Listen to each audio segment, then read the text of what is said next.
Football Universe. Fiorentina adalah salah satu klub Serie A yang memiliki sejarah panjang serta prestasi yang cukup baik.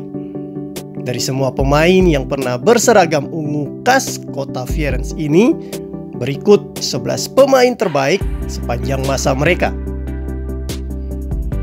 Please like, comment, share, dan subscribe channel ini jika cerita-cerita sepak bola kami bermanfaat. Siapa sih nama pemain Fiorentina yang kira-kira bro dan sis ingat? Kalau di zaman sekarang yang paling terkenal mungkin ada Federico Chiesa dan Dusan Vlahovic. Tetapi sebelum era mereka terdapat nama-nama pemain legendaris Fiorentina yang selalu dikenang sepanjang masa. Di posisi kiper ada Francesco Toldo yang bermain tahun 1993 sampai 2001 di Fiorentina. Sebelum dia ada nama-nama kiper yang lebih tua yang pernah memenangkan Scudetto seperti Giuliano Sarti, Enrico Albertosi, dan Giovanni Galli yang semuanya pernah menjaga gawang Fiorentina dengan kehormatan besar.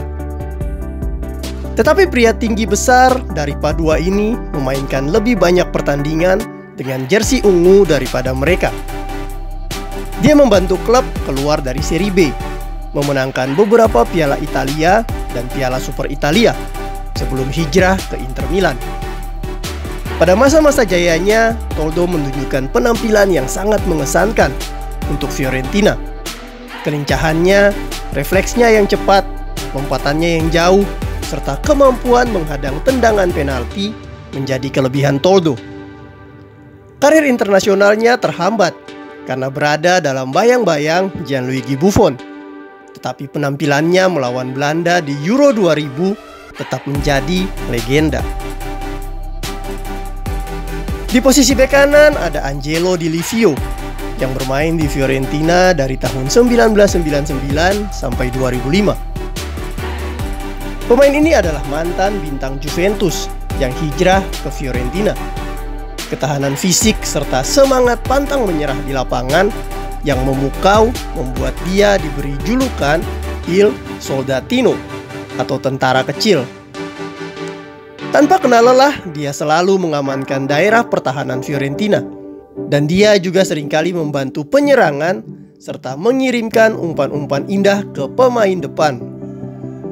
Kesetiaannya untuk Fiorentina teruji saat tim ungu ini mengalami masalah finansial dan harus turun ke kasta keempat Liga Italia. Di Livio rela dipotong gajinya dan tetap bersama-sama Fiorentina untuk perlahan kembali bangkit ke Serie A. Karena hal ini dia kemudian menjadi legenda Fiorentina dan selalu ada di hati fans Fiorentina.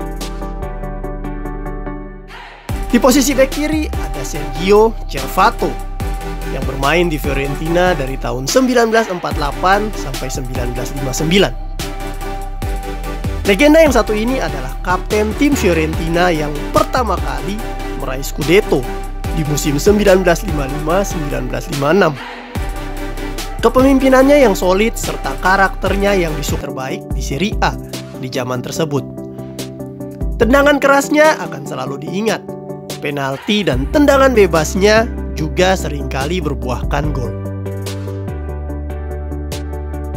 Di posisi center back ada Daniel Passarella yang bermain di Fiorentina dari tahun 1982 sampai 1986.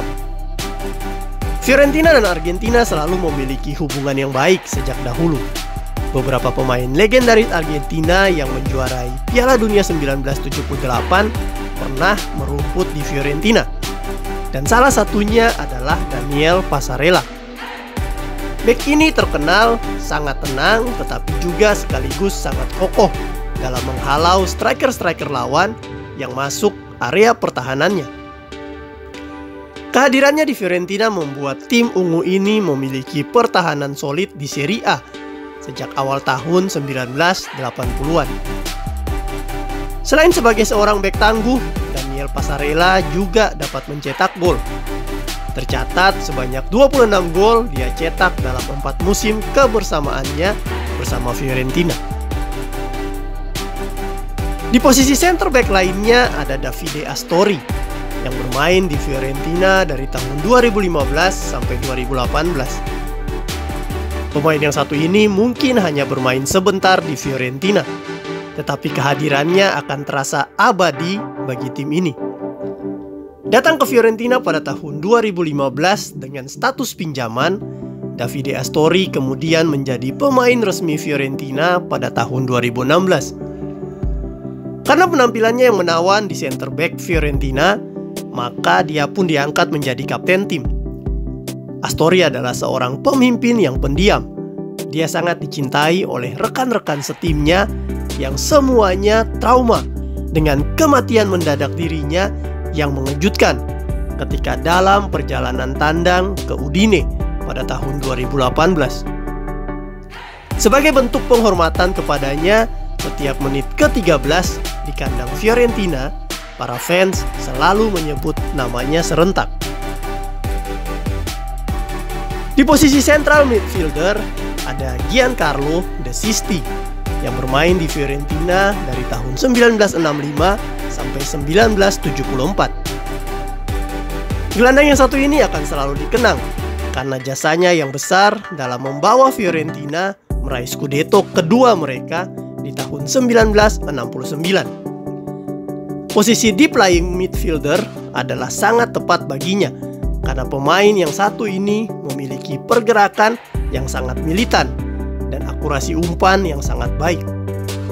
De Sisti juga merupakan pemain yang masuk dalam skuad Italia yang menjuarai Euro pada tahun 1968. Pada tahun 1982, De Sisti kemudian menjadi pelatih Fiorentina. Dan berkat tangan dinginnya, dia hampir saja mempersembahkan gelar Scudetto ketiga bagi Fiorentina. Karena sumbangsinya yang besar, dia pun masuk ke dalam Hall of Fame Fiorentina. Di posisi central midfielder lainnya ada Manuel Rui Costa yang bermain di Fiorentina dari tahun 1994 sampai 2001. Sepak bola indah selalu dimainkan oleh gelandang kreatif yang satu ini.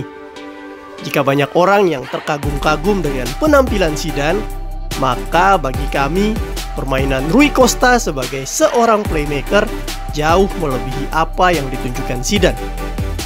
Gerakannya yang lambat tetapi terlihat sangat indah ketika menguasai bola. Umpan-umpan terukurnya sangat memanjakan striker-striker Fiorentina di depannya. Dan Rui Costa juga adalah salah satu ikon Serie A di masa jayanya. Rui Costa tidak pernah diberikan satu posisi khusus di lini tengah. Dan bagi pelatih-pelatihnya, dia selalu diberikan kebebasan untuk bermain di posisi yang dia sukai. Karena mereka percaya, dia selalu dapat membuat keajaiban. Di posisi central midfielder berikutnya ada Giancarlo Antognoni yang bermain di Fiorentina pada tahun 1972 sampai 1987.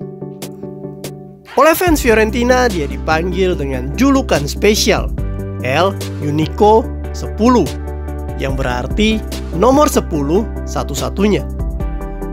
Hal ini karena pengabdiannya untuk Fiorentina tak dapat dihargai dengan apapun. Selama 15 tahun, dia bermain untuk Fiorentina. Meskipun banyak tawaran untuk dirinya, tetapi dia menolak semuanya. Di tahun 1981, dia bahkan hampir mati di lapangan saat bertabrakan dengan kiper Genoa. Tetapi beruntung, dokter tim Genoa segera menyelamatkannya. Di lini tengah, dia adalah playmaker yang sangat baik. Dan sepanjang karirnya, dia mampu mencetak 61 gol untuk Fiorentina. Antognoni juga adalah pemain yang sukses membawa Italia menjuarai Piala Dunia di tahun 1982. Di posisi penyerang kanan ada Kurt Hamrin yang bermain di Fiorentina tahun 1958 sampai 1967. Pemain sayap Swedia ini adalah salah satu penyerang Fiorentina yang sangat tajam. Awalnya dia adalah pemain Juventus, tetapi mereka kemudian membuangnya. Dan di momen itulah Fiorentina datang menjemputnya dan membuatnya menjadi penyerang berbahaya. Selama 10 tahun di Fiorentina, Kurt Hamrin adalah penyerang yang selalu ditakuti lawan. Dia mampu membongkar pertahanan lawan dengan berbagai cara. Salah satunya saat Fiorentina melawan Rangers di final Piala Winners tahun 1961. Sebanyak 150 gol dari 289 pertandingan dia buat untuk Fiorentina dan menjadikannya salah satu penyerang tersubur yang pernah berseragam ungu. Di posisi penyerang kiri ada Roberto Baggio yang bermain dari tahun 1985 sampai 1990. Pertama kali hadir di Fiorentina, Roberto Baggio bukanlah bintang besar dan dalam keadaan injuri setelah dilepas Vicenza. Tetapi bakat besar Baggio dirawat perlahan-lahan oleh Fiorentina sampai dia pun kembali bugar dan dapat menunjukkan penampilan terbaiknya. Dia kemudian menghadiahi Fiorentina dengan gol-gol yang fantastis, asis ajaib, serta beberapa prestasi bergengsi untuk klub. Kehadiran Roberto Baggio benar-benar mengubah cara Fiorentina menyerang, dan hal itu yang akan selalu dikenang fans Fiorentina. Kepergiannya ke Juventus meninggalkan luka mendalam, meskipun berulang kali dia menyatakan jika tidak ingin pergi. Terlepas dari semua itu, Baggio adalah salah satu striker terbaik Fiorentina yang pernah ada. Di posisi penyerang utama, tidak lain dan tidak bukan adalah Gabriel Omar Batistuta yang bermain di Fiorentina dari tahun 1991 sampai tahun 2000. Rasa sayang fans Fiorentina kepada striker yang satu ini sangatlah besar, sampai-sampai mereka kemudian membangun sebuah patung di stadion untuknya. Gabriel Omar Batistuta adalah ikon utama Fiorentina yang tak tergantikan sampai hari ini. Ketajamannya, kekuatannya, kelincahannya, serta kepemimpinannya yang luar biasa menghadirkan banyak sekali gol-gol berkelas untuk Fiorentina. Di zamannya, bek-bek Serie A harus bekerja ekstra keras untuk menghadang pergerakannya.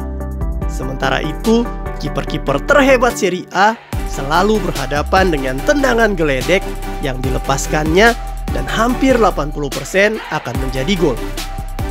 Menyaksikan Batigol melakukan selebrasi menembak setelah mencetak gol adalah sebuah anugerah tersendiri bagi penikmat sepak bola di zaman itu. Para pemain legendaris ini ditempatkan dalam formasi 1-4-3-3 khas Fiorentina yang seringkali digunakan ketika berlaga di Serie A ataupun liga-liga Eropa. Tim ungu ini memang bukanlah tim yang paling banyak mengoleksi gelar di Italia, tetapi kehadiran mereka selalu menghasilkan bintang-bintang lapangan hijau yang legendaris.